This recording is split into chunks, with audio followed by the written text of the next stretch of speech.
I'm Anissa and I'm back with another video. Today is time for a Monday Reads kind of video where I'm talking about the books that I've been working on over the past week, what I'm planning on working over next week, and stuff like that. So I ended up finishing 2 books this past week, and I've also worked on a couple of books, but I have one of them I'm not going to talk about today because I think I'm doing it for a vlog and I would like that to remain sort of secret what I'm working on there. So hopefully it's okay that I just talk about the 2 other books that I finished, because I didn't finish any other books, and then plans for the next coming week. The first thing that I finished was Promises in Death by J.D. Robb. This is book number 28 of the In Death series. I talked about it last week that I was already working on it. Sorry about my cat, she's just rubbing her face against the tripod. She's been on her own for the past couple of days. I just came back from Poland yesterday, going there on Friday night, the night to Friday, like between Thursday and Friday. I left at 2:30 a.m. and came home yesterday at 11:30 p.m. so it was a really long day yesterday. And I'm very tired today. Maybe you can tell. So my mom and dad has been taking care of my cat while I was on this short vacation trip. Promises in Death is the 28th book in the In Death series, and the In Death series follows Eve Dallas, who is a police detective in New York in 2045. I guess we're a little further on now. I don't know when they last talked about a year. It might be in 2047 or 2046, I'm not sure. We are following her as she is trying to investigate different murders that takes place in New York. This time one of her colleagues has been murdered, and it's very, very hard on her, and she has to figure out what's going on. And then there's a former serial killer who has, like, in prison,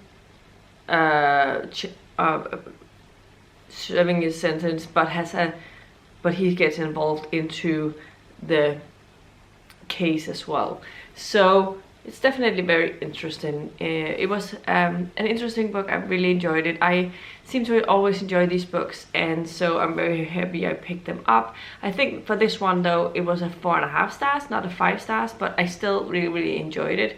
So I definitely recommend the series and the books. I would say give it a couple of books before you decide if it's something for you, because I think that it definitely, you have to sort of be introduced to the characters that are who keeps coming back to the stories. Like, she has Eve is married to Rock, who's a billionaire, and she meets him in the first book, and then she also has a partner in a job to Detective Peabody, and her things that she has. There's Detective Feeney, who is sort of a mentor kind of thing for her. There's a psychologist that she's talking to a lot, like Dr. Myra, and there's just a lot of people that you get to know, and that's why I really enjoy it. I like the sort of all the different relationships she has with different people. There's her personal friend Mavis, and then she also has a relationship with this journalist called Nadine. But there's a lot of things going on in the series, and I'm always enjoying them, so definitely recommend them. Otherwise, actually this morning, as you would say, I finished To Have and to Hate by R.S. Gray. This is a standalone book. It follows this girl called Elizabeth, who is father, and started this company with another guy who is the male protagonist's dad, and they decided that their older son and their should be betrothed, and they have to get married so that they can access a trust fund kind of thing. When her sister bails out on this, it was supposed to be a sister, Elizabeth becomes the person that has to marry him, and she doesn't know all the details, but she decides she needs to step up for her family, even though yeah, they haven't been really nice to her. She decides to try and do this to mend things, but ends up being married to him, and things goes from there. She's an artist, and she has recently finished her graduate and is trying to find her way and figure out how to the art world. And yeah, while she wants to sort of get her own apartment, and she's trying to do so, but she can't actually afford buy, because she doesn't have a steady income because she doesn't have a job necessarily.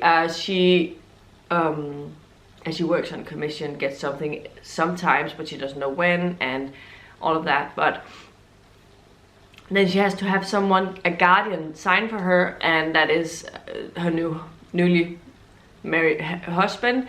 But he says that she should just move into his house while they're figuring things out, and because he has a very, very large apartment, so they will probably hardly see each other. But obviously it doesn't go that way, and things starts to change. I really enjoyed it. I thought it was very nice. I enjoy Iris Gray's books. They are humorous, but they also have some deeper things going on in there, which I really enjoy. Maybe there was a little bit of her resolving things with her family that I didn't like. I think they got away easy. But I really enjoyed the relationship between the two main characters, which is the most important. And yeah, so I definitely enjoyed this one, and I gave it, I don't know the rating, a 4 to a 4.5 stars, so I definitely enjoyed it. And I kept wanting to get back to reading it. I've been reading it in the evenings while I've been reading something else during the day, and while I was traveling, I read it yesterday while I was flying home, because it was a little bit dark and sort of like that, so it was fine. So those are the 2 books that I finished over the past week. Then I have been working on, I started on a new audio. It came in from my Libby, and it's called Someone We Know by Shari Lapena. So this is a thriller. I have only listened to some of it. Actually, I've listened to 42%. It follows this murder investigation. We are following a woman whose son has sort of been going into other people's houses and sort of been hacking into computers, and she's trying to make sure no one finds out about it, because that will be not so good. She sent some anonymous letters letting them know that someone was in their house, which was stupid, but you know. And then we're following another woman who has had an affair with a man who's lost a wife. The wife was found murdered, and the police don't know if he's like the person who did it or whatever happened, but there's definitely something suspicious about him. So yeah, I'm about halfway through it, and we'll see where things goes over the next coming week. I don't know what I'm planning, if I'm planning on picking up another ebook, or I'm just going to continue with the physical book that I'm working on, that I'm not going to talk about today. So we'll see what ends up happening, but these are my little check-in. This is my little check-in for this week. It's not going to be very long, because I'm also very, very tired, and I need to sort of relax a little bit and figure things out. But hopefully next week I'll have more to say, more to talk to you about. Maybe there'll be a vlog. I don't know how long it's gonna take. So we'll see. Anyway, this is everything I had for you today. If you liked the video, please give it a thumbs up, subscribe to my channel if you haven't already, and I'll see you in my next video very, very soon. Goodbye.